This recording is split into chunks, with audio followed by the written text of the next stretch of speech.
Madam President, I rise today in celebration of the 6-month anniversary of the passage of the Tax Cuts and Jobs Act. Now, I know that there were a lot of remarks about the benefits of tax cuts right out of the gate, but many of the benefits from the reform of the old, broken, and outdated tax code will accumulate over the long run. So I want to rise today to talk about some of the benefits from the new tax code that can be witnessed by hardworking families right now. For example, the typical family of four making making the median family income of around $75,000 a year is right in the middle of the first year of our tax cuts. And those typical families are going to see their taxes cut by more than half. We also doubled the child tax credit and expanded its refundability to benefit more working families. The tax code also makes filing taxes easier and more straightforward for the typical middle-class family. That's because the standard deduction was nearly doubled.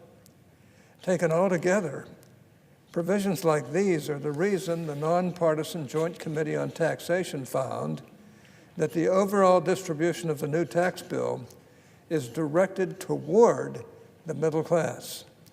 And this is happening everywhere. Take my home state of Utah, for example. According to some recent numbers from the Tax Foundation, citizens of Utah can expect, on average, a tax cut of nearly $1,500 or 2.4% of their income.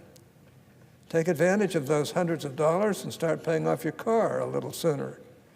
Maybe go out and see a baseball game or take your family on a road trip to see some of the beautiful national parks throughout our country and especially throughout the state of Utah.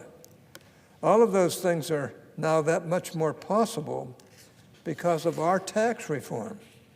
But those direct tax cuts are just a part of the larger picture ushered in by tax reform. More broadly, tax reform has provided a shot in the arm to a long, ailing economy. After cutting the corporate tax rate from 35% to 21%, businesses have been able to reinvest, build new facilities, hire new workers, and start innovating now more than ever. Recent polls by the National Association of Manufacturers, the Business Roundtable, Gallup, and the National Federation of Independent Businesses show that optimism and plans to expand hiring and growth for businesses of all sorts and sizes are at an all-time high. Or should I say highs? And this optimism, along with lower costs of increasing investments in doing business, has already started to result in real changes for the middle class. Take, for example, the list of more than 100 different utility companies that have cut their rates across the country. According to one compilation, the American people are on track to pocket more than $2.8 billion just this year off those savings. Now, some might also argue that this is a normal period of expansion and growth in the economy. But as one journalist recently put it, or noted, tax reform has poured, quote, jet fuel, unquote, on a growing economy. According to the most recent reports in June, the total number of workers receiving unemployment benefits is running at the lowest levels in 44 years. And that is just in terms of numbers of people drawing unemployment benefits, not even taking into account the massive population growth since December 1973. For the first time since record-keeping began in 2000, the number of available positions exceeded the number of job seekers, according to the information from the Department of Labor. And this is just the initial boost. I tend to think that positive economic outcomes are most often created by hard work and good policy, like our tax reform package. That's why activity in the labor market has been especially robust. with more than 1 million jobs already created in this year alone. That's why wage growth has been trending upward. And that's why business investment has been robust. More Americans now have access to more of their own hard-earned money. And as Republicans predicted, we're already seeing the middle class and the economy generally benefit.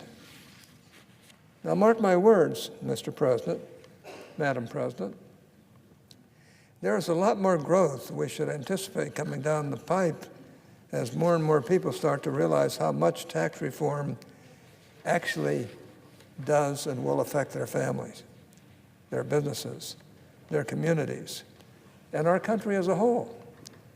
And as business investment and productivity pick up due to higher expected after-tax returns from investment, and wage growth, too, will continue to pick up.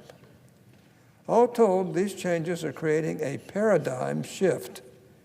More than ever before, Americans can expect things to be better tomorrow than they are today. Personally, I'm more excited than ever for my great-grandchildren and my grandchildren, my children. And I'm grateful to everyone who has made this possible. After all, major tax reform like this is truly a once-in-a-generation opportunity for all of us. Just 6 months in, we have seen so many positive results from the tax reform that the list is too long to cover in just one set of remarks. And make no mistake, the list of positives from tax reform for American families and businesses will continue to grow larger and longer.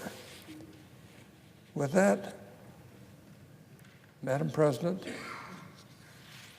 I yield the floor. Madam President. Senator from Tennessee. Madam President, I rise today